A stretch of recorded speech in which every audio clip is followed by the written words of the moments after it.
Tia wangu ndiwe wandakazarura, tia wangu ndiwe wega, tia wangu ndiwe wandiroda, tia wangu ndakazarudza iwe, tia wangu wakandisarudza iwe. Tichingofara so tiri pamwe chete, ngatishingirire nyangwe zviomese, sazocheuka kunge mukazi wayo titiya.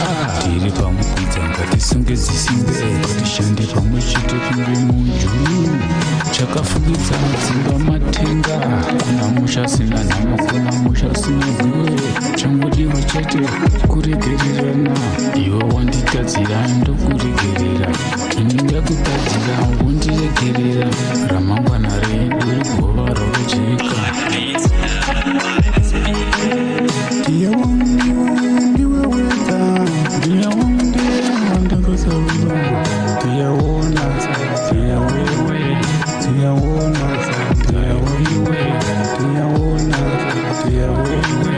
Angarivasiva takasangana isu tiri vaviri pasina wetatu, takabvumirana chibvumirano isu tichava nemushando tigovavo nemhuri, tikugara tese kusvika murufu.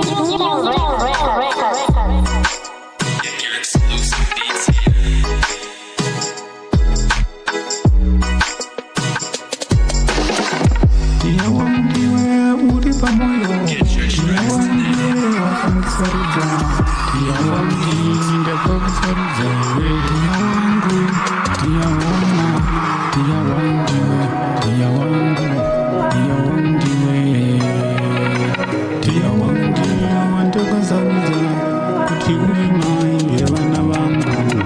Tia wangu ndiwe wakandisarudza kuti ndive baba vevana vako. Tichingofara so tine mhuri yedu, tiri pamwe chete tichiwirirana, ngatigadzire ramangwana redu rigovavo rakajeka. Vana vanofara tiri pamwe chete, tigoparadzana vana vanotambura.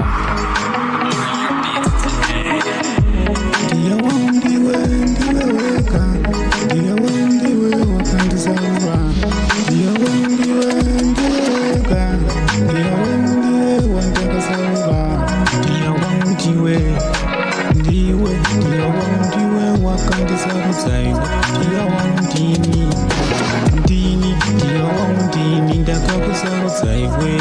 Vaviri, vaviri, udu vaviri, tia wangu udu vaviri, wetatukuupudza udu vaviri, tia wangu. Tichingofara so tiri pamwe chete, ngatishingirire chiri zviomesei, usacheuke kunge mukadzi wayo titiya. Tiwadura moyo madhuve chishongo machenjenje, ganda ravasikana afadza moyo wangu. Kana tiri pamwe uya kuzokudza mhuri yekwedu.